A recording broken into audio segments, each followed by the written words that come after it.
We have really great sponsors like Foothill Transit.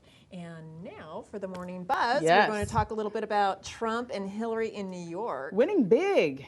Very time. big time. Yeah, and with us to do that is 37th District Congressional candidate Sharif Hazan. And so I want to know why you're running for office. Why are you doing this?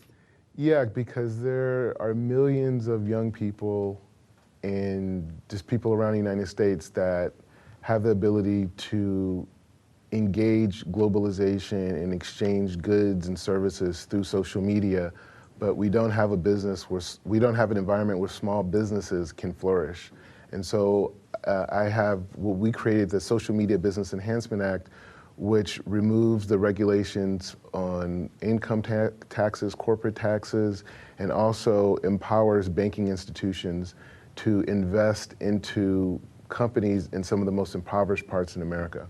So I can guess your platform, or your party. You're Republican then, Yeah. right? You're running with the Republican Party, which is kind of an anomaly, I think, out here in California, an African American Republican and conservative. But your friend John Wood, I think, is the same. So Yeah. I think there's maybe a lot more out there than people really know. So you're running up against who? I'm running against Karen Bass. She's the incumbent, and the only difference, the biggest difference between me and Karen Bass is the fact that this era of businesses that are emerging that need support is a space that I've worked in the last several years, and it's a unique space that you necessarily can't go to college to be educated on. So, I have the acumen to be able to create the legislation and partnerships to help millions of businesses grow. And That'd be fantastic. I want to know what you do like in your real life before you were running for Yeah, I've been office. an executive producer. I've been a vice president of television networks. I've executive. What networks? I think inquiring minds want to know. Yeah, I was vice president of Punch TV network. Oh, okay. Yeah, I was there, and I've worked for Warner Brothers, MTV, and Sprite. Just tons of people. Now, how did you work at all those places and be a conservative Republican person in liberal Hollywood land? Well, the thing is,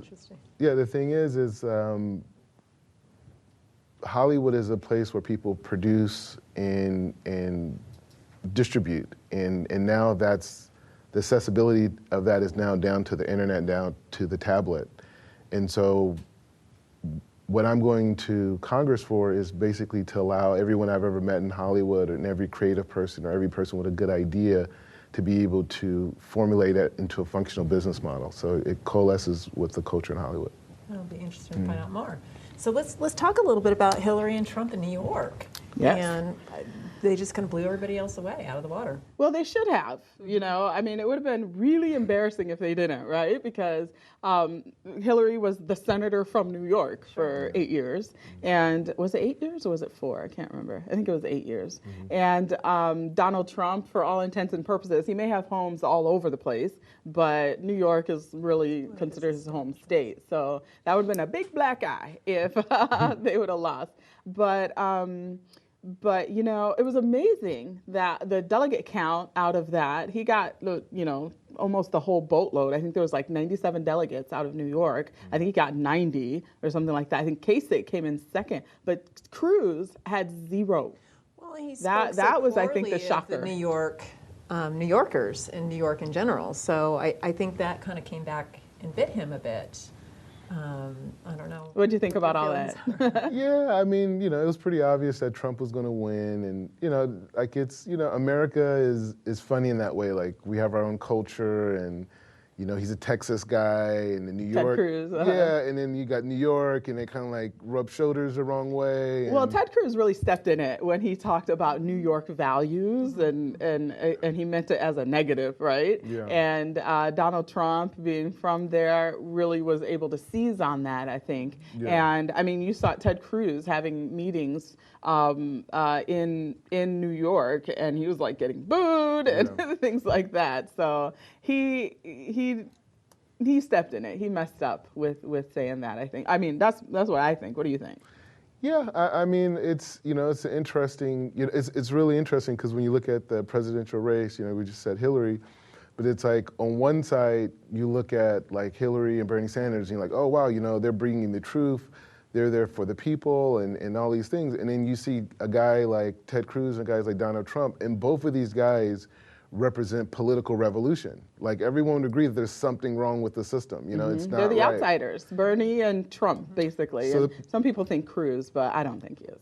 Well, the thing, Cruz, He's no, from Cruz. Canada. That's why he's from an outsider. Well, but also with Cruz, he's been accused of not having a lot of friends in the Senate, and it's for that reason. And so when you think about people who like say like, oh, well, you know, Bernie Sanders is fighting for me and for my interests, he's part of the system, just like Hillary Clinton, you know. But Trump and Cruz, once they get in office, we know for sure all of those all of those Washington insiders are going to be out of there because they're already trying to stop these guys from winning. So Now, if you get into Congress, you're going to be working with somebody, whoever becomes president. Who would you rather be working with in Congress? Just a person that has very, very strong conservative Republican values. So not Trump, probably, right? I was teasing you earlier that you're part of the establishment. You're an establishment Republican in California.